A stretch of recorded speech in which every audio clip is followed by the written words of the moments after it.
There's a place on Earth where the ground is literally tearing itself apart, where lakes boil with acid, where salt forms alien landscapes that look like they belong on another planet, and where molten rock sits exposed at the surface like an open wound in the crust. It's not hidden deep underground or buried beneath an ocean, it's right there, out in the open, in northeastern Ethiopia, and almost nobody truly understands what they're looking at when they see it. Because this isn't just a volcanic region, or a desert, or even a rift valley. This is a place where a continent is actively breaking in two. Not in theory, not in the distant past, but right now. And the reason it looks so insane is because you're witnessing multiple deep earth processes. Tectonics, volcanism, hydrothermal chemistry, all happening at once, all exposed at the surface, all interacting in ways you almost never get to see. This place has a name. The Danakil Depression. If you were to fly over it, you might think you're looking at a mistake. Neon greens, toxic yellows, deep reds, colours that don't belong in nature, splashed across a landscape that looks more like a chemical spill than geology. But those colours are real, and they're telling a story. A story that starts deep beneath the Earth's surface. Because before the Danakil Depression became the lowest, hottest, and most hostile place on Earth, it was something completely different. It was high ground. Around 30 million years ago, this region began to rise. Not because of mountain building, but because something far more powerful pushing from below. A mantle plume, a column of unusually hot material rising from deep within the Earth's mantle, started to push upward into the base of the crust. Think of it like a slow, immense blowtorch heating the underside of a continent. As that heat built up, the crust above it began to dome upward, forming what geologists call the Afar Dome. A dome is exactly what it sounds like, a broad uplift of the land caused by pressure from below. But heating rock doesn't just lift it, it weakens it, and once the crust was weakened enough, it began to stretch. At the same time, something else was happening far to the north. The Zagros orogenic front, a massive collision zone where the Arabian plate is crashing into Eurasia, was putting the region under tension. As Arabia pushed north, it began pulling away from Africa behind it. That combination, heat from below, tension from afar, was enough to break the crust, and once it started breaking, it didn't stop. The region split into three major rift systems, the Red Sea, the Gulf of Aden, and the East African Rift. Where they all meet is called a triple junction, a point where three tectonic boundaries intersect. This is important because it means the crust here isn't just stretching in one direction, it's being pulled apart in multiple directions at once, and that creates chaos. As the crust stretched, it began to thin. Large blocks dropped down along normal faults, fractures where one side of the crust slips downward due to extension. Over time, this created a massive sunken basin. That basin is the Danakil Depression. Today, parts of it sit more than 120 meters below sea level.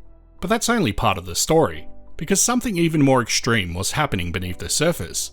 As the crust thinned, magma, molten rock from the mantle, began to rise to fill the gaps.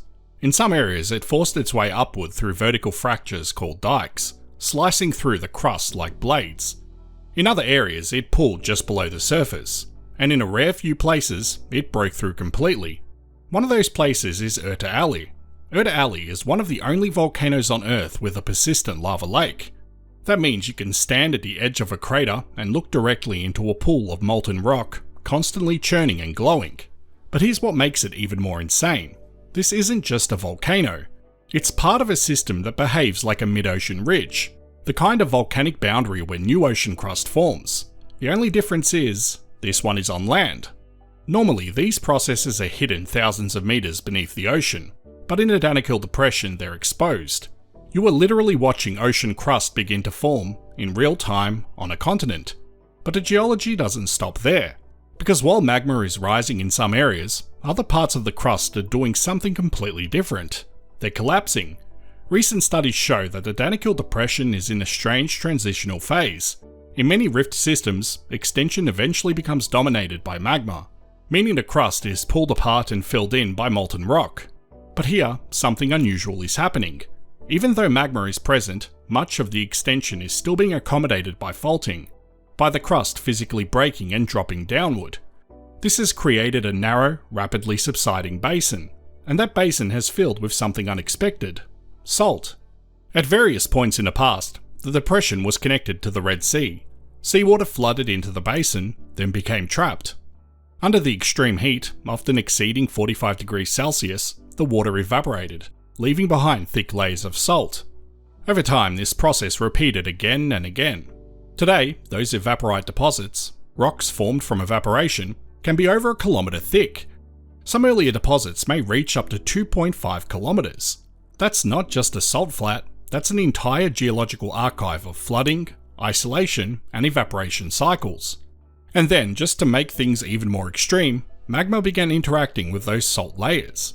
At the lull, groundwater seeps down through thick salt deposits, gets heated by shallow magma, and rises back to the surface as superheated acidic brine. This creates one of the most chemically extreme environments on Earth.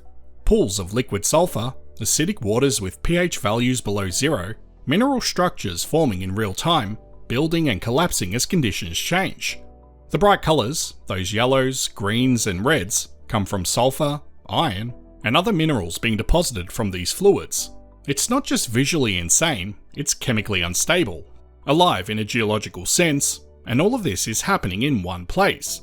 You have a continent being pulled apart by tectonic forces, a mantle plume heating and weakening the crust from below, magma rising to create new crust, faults dropping entire sections of land downward, seawater flooding in and evaporating to form massive salt deposits, hydrothermal systems dissolving and reprecipitating minerals in real time, all exposed at the surface, all interacting.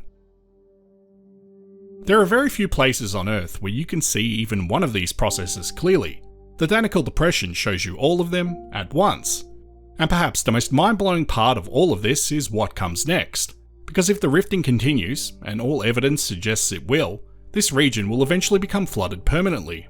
The Red Sea will break through, water will rush in, and over millions of years a new ocean will form.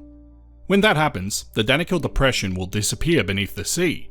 The lava lakes, the salt flats, the acid pools, they'll all be buried, hidden beneath layers of water and sediment.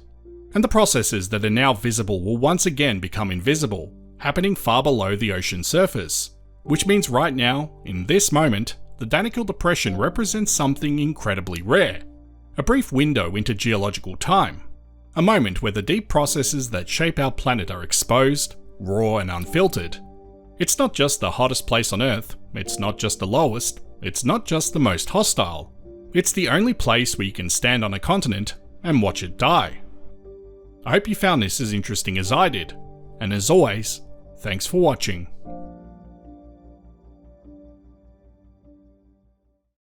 Before I end this video, I'd like to give a big shout out to my Patreon and YouTube members. Thank you so much to everyone that helps to support this channel.